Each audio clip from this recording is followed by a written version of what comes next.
en casita. Un abrazo a toda la gente bella. Nueva Vida tiene la gente más bella que hay en Puerto Rico.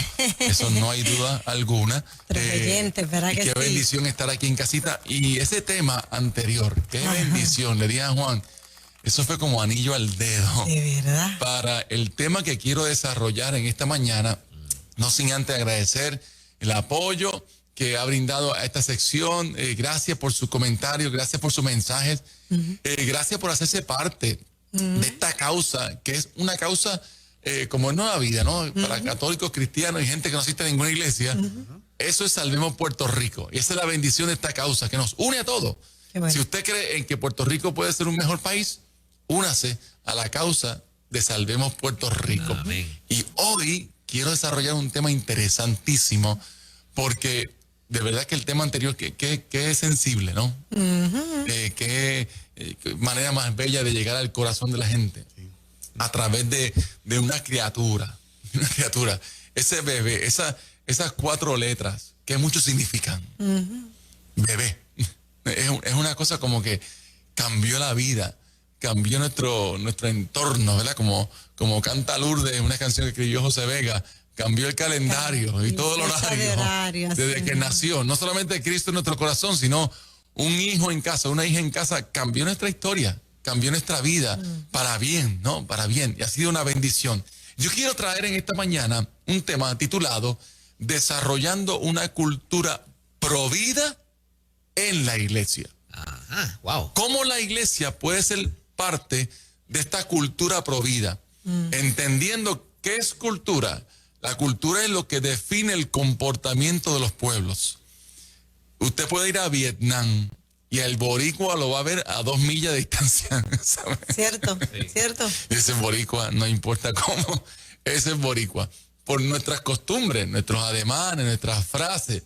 Si usted escucha un ay bendito en Vietnam, no mire para el lado, ese es boricua, ¿sabe? No hay que buscar más nada. O sea, Usted pregunte, ¿y qué haces aquí? ¿Y qué haces aquí? ¿Sabes? O sea, no fue que el vietnamita aprendió español, ay bendito. Es que es boricua. ¿Está bien? Porque la cultura define el comportamiento de los pueblos. Y la iglesia tiene una cultura. Oh, sí. Y la cultura de la iglesia es fundamental. Y una de las esencialidades de la cultura de la iglesia es provida. Ajá.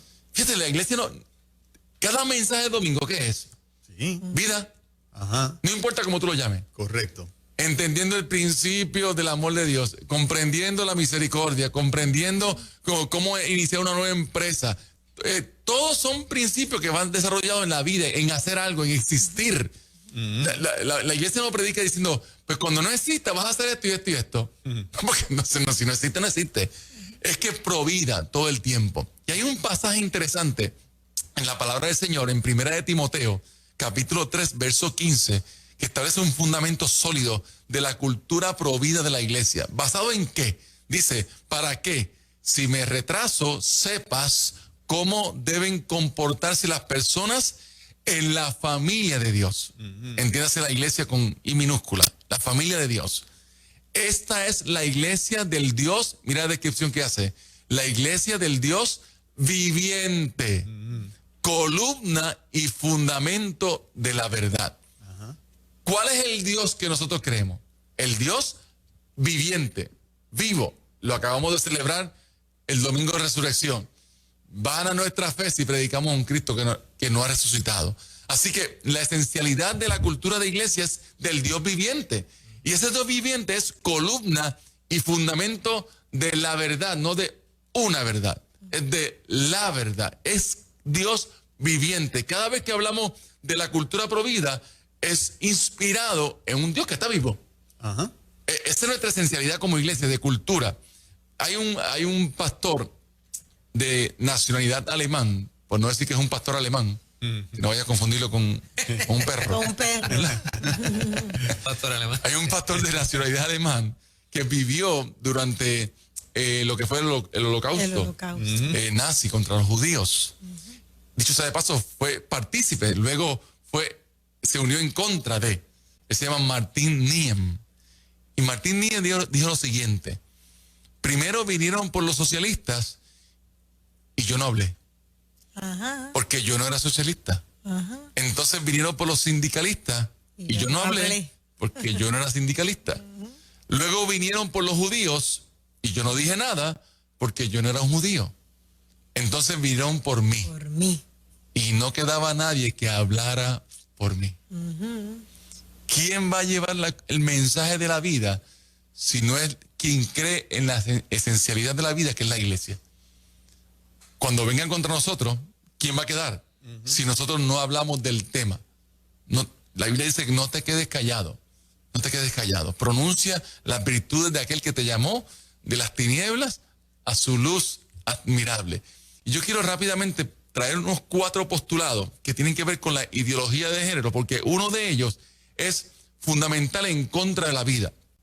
Todos conocemos lo que es la ideología de género, o deberíamos conocerla, pero uno de los postulados básicos es que no hay diferenciación entre los sexos.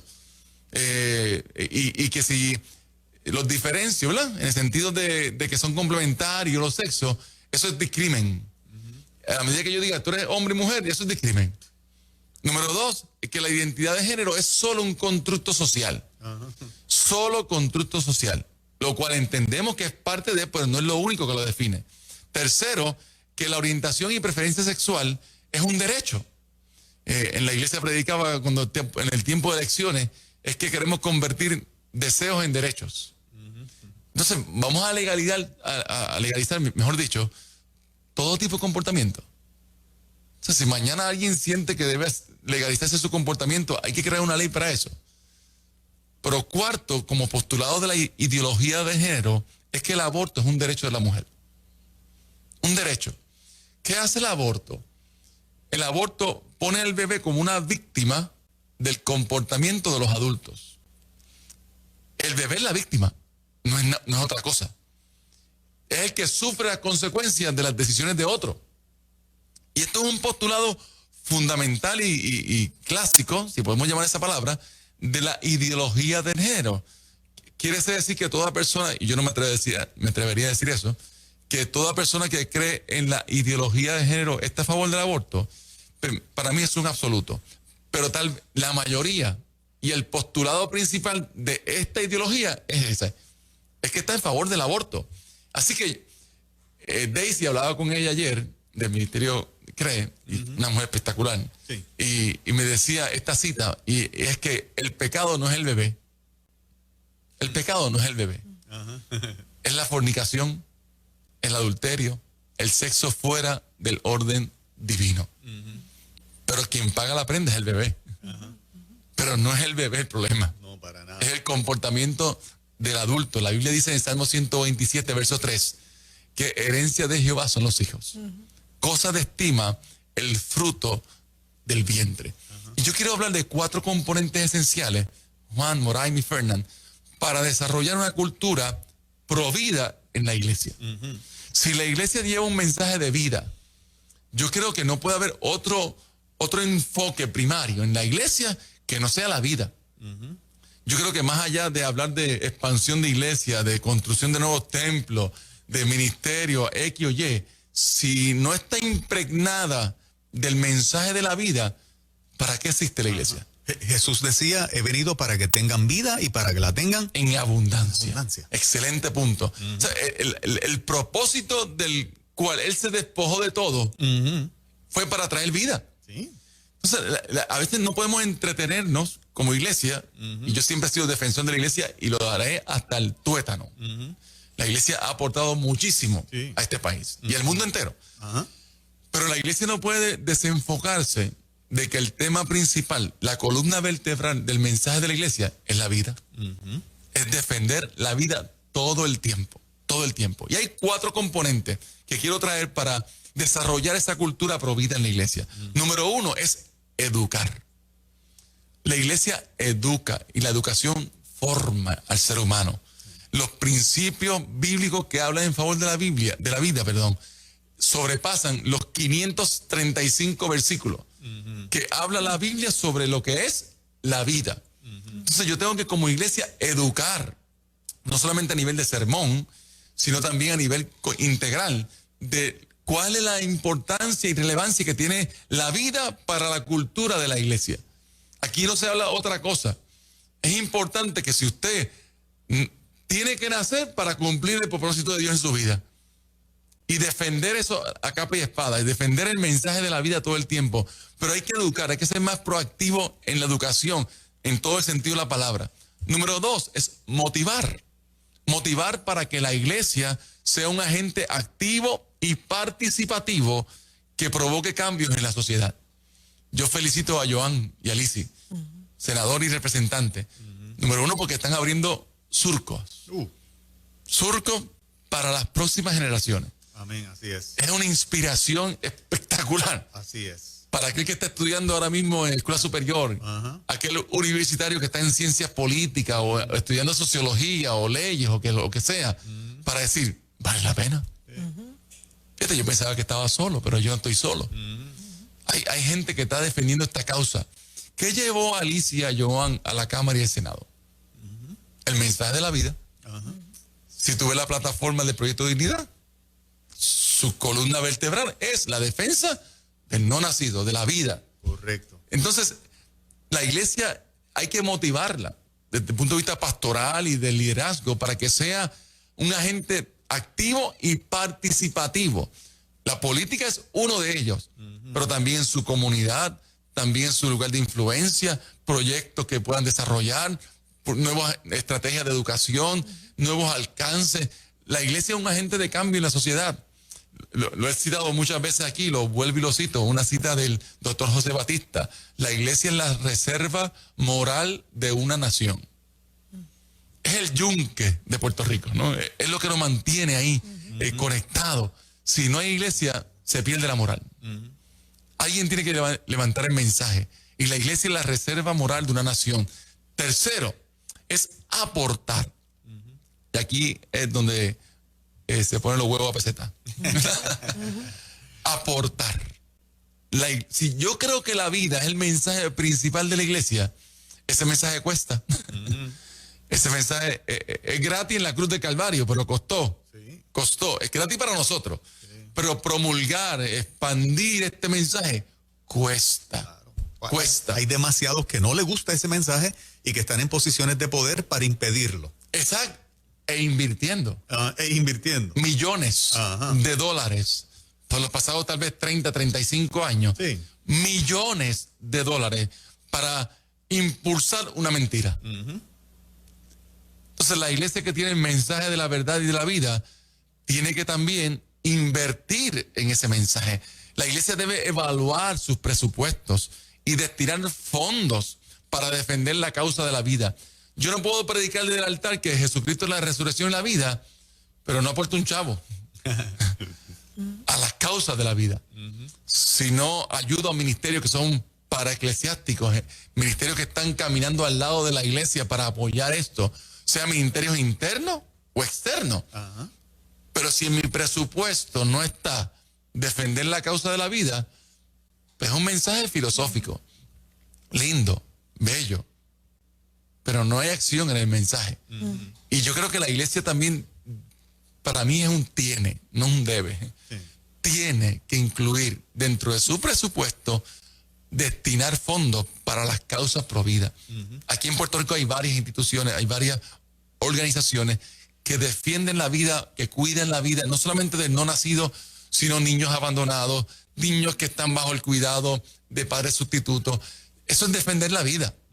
Eso tal vez su iglesia no lo tiene como un programa per se de la iglesia, pero puede apoyar a otros. Y la iglesia debe evaluar su presupuesto.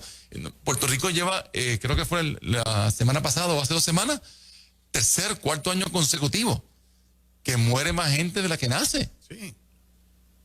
Entonces la bandera roja ya está ahí. Hace rato. Y el aspecto económico es parte de, pero también está el aborto ahí. Oh, sí. También está diciendo, no, esto no vale la pena. ¿Para qué? Entonces, la iglesia tiene que invertir en ese mensaje. Cuarto y último, para mí es el trascendental, es modelar. Si yo quiero desarrollar una cultura pro vida en la iglesia, ¿quién es el ejemplo? ¿O es un mensaje solamente con 4 frases lindas y 3 versículos? Que tu vida y tu familia sean fuente de inspiración, que reflejen la vida que hay en ti. Entonces yo soy el modelo de vida. Cuando yo promulgo o hablo de la vida o en favor de la vida, estoy diciendo, mírame, vale la pena vivir. Mira a mi familia. No puede ser un mensaje solamente desde el altar, sino también cuando toque tierra ese mensaje, la gente pueda ver que vale la pena vivir. ¿Cómo yo puedo promulgar un mensaje de vida si mi vida está en caos? Si mi vida está en una depresión constante, si mi vida está en un fracaso, si mi familia lleva 4 divorcios, si mi familia estamos en un desastre total. Dijiste la palabra clave, constante, porque Claro. nos va a acontecer en algún momento dado Correcto, el caos, Raima. el momento difícil, pero el constante, el que sea constante, el que nos sintamos como que, ok, viene lo próximo para tirarme a llorar. No. No. Y es importante entender eso. Yo creo que a la medida que la iglesia no solamente lo promulgue como un mensaje, como un portaestandarte, y creo en las manifestaciones, creo en las marchas, todas esas cosas son bellas, pero al final, ¿cuál es la fuente de inspiración del mensaje de la vida en la iglesia? Tu vida. Que la gente diga, cuando yo veo a Moraima, vale la pena vivir. Cuando yo veo a Juan, que tiene ya 2 nietos, y hay una reina allí que me imagino que debe estar No. en tongoneo full, No, olvídate de eso. luego de tanto varón, Sí. uno dice, wow, vale la pena traer hijos al mundo. Así es. Que mi vida sea esa inspiración. Más allá del mensaje, Jesús dijo una palabra del apóstol Juan, en él estaba la vida, en Cristo. Ajá. Y esa vida era la luz de los hombres. O sea que cuando la vida de Cristo está en mí, ¿en qué se convierte eso? En luz para otro. Alumbra a otro, inspira a otro, motiva a otro. Yo quiero que esta mañana usted pueda entender que como iglesia desarrollemos una cultura pro vida para que juntos podamos decir, salvemos Puerto Rico. Wow. Qué lindo, Esto siempre me Espectacular. qué lindo. Iglesia portadora del mensaje de vida. Así es. Y fíjate que en última instancia el mensaje de la iglesia de vida no se agota porque al fin predicamos vida eterna. Vida eterna. O sea que esta vida no, De Génesis no se va a Apocalipsis. acabar. No se va a acabar. Si alguien fue pro vida fue Jesús. Ah, El mejor totalmente. ejemplo fue él todo el tiempo. Yo quiero poner ese peso de responsabilidad, no solamente en el mensaje, sino en el ejemplo. La iglesia va a mantener un mensaje pro vida a la medida que sea ejemplo de lo que es vivir. Sí. Y vivir bien. No solamente a nivel económico, eso es parte de, pero integralmente hablando. Que cuando la gente diga, wow, esa iglesia es sana. Sí. Ahí hay vida ahí. Dijiste algo que me marcó que nunca lo había escuchado, te confieso, nunca lo había escuchado. El que la iglesia saque un presupuesto Así es. para sostener, porque muchas veces lo hacemos con los misioneros. Yo sé de iglesias Ajá. que sacan presupuesto para los misioneros, pero tú sabes, en cada esquina de este país hay un hogar de niños Así es. abandonados, un hogar de una mujer maltratada, un hogar de un hombre en rehabilitación. Y el que la iglesia diga, yo aporto a este hogar, que aunque no tengan mucho, porque sabemos que las iglesias también han pasado por crisis, pero una visita, un estoy aquí, definitivamente me hago eco de tus palabras. Qué bueno. Y qué bueno. Yo exhorto a cada pastor, cada pastora, cada líder que intencionalmente, o sea, si el mensaje de vida es la columna vertebral de la iglesia, eso cuesta, mi hermano. Claro que sí. Eso cuesta y hay que hacerlo. Y la iglesia nunca ha sido una cuenta de ahorro. A veces a mí me choca, muchas veces. No, tenemos $500,000 de pesos ahorrados. ¿Para? ¿Y por qué? No está mal. No está mal. Pero ¿qué nombre tienen eso? ¿Para qué es? Ese vengo yo. Sí, ¿para qué? Sí. ¿Para qué es? Está bien. Si no hay propósito en eso, ¿para qué es? La iglesia va de inversión en inversión. Claro. Y un soñador siempre está corto de dinero. Siempre. Pero la iglesia no es para acumular, es para dar. Jesús dijo, es mejor dar que recibir. Y hablando en términos de la cultura puertorriqueña, nuestra cultura puertorriqueña no siempre fue pro aborto. Nunca. Esta canción, Creo en Dios, la escribió, Bella. o sea, esta canción se hizo famosa en los años 50. El remake lo hace titular de su propia interpretación de los 50 en los años 80. Pero la cantó originalmente cuando no le servía al Señor. Exacto. Con los hispanos en aquel entonces, de un autor que no era cristiano. O sea, quiere decir que en Ironía, ¿no? en nuestra costumbre boricua, estaba el ser pro vida. Qué lindo. Y así lo vemos en esta canción. Esa canción que vamos a terminar ahora es bella, Creo en Dios, porque nosotros fuimos creados a imagen y semejanza de Dios. Así es. Fíjate que no dice si eres cristiano o no. Es que fuiste creado a imagen y semejanza del dador de la vida. Así que en nuestro interior lo que hay es vida. Ir en contra de ese mensaje, ir en contra de la semejanza de Dios. Así que esa canción queremos dejarla para que sea de bendición para su vida. Nos puede buscar a través de las redes sociales como Pastores Roy en Instagram, Luz y Cintia Roy en Facebook. Agenda Pastores Roy para cualquier invitación. Y recuerde, con una familia a la vez, transformaremos la isla de Cordero. Eso es. Abróchese Dios sus bendiga. cinturones, que aquí va esta. Wow. Es muy emotiva. Esta gran canción.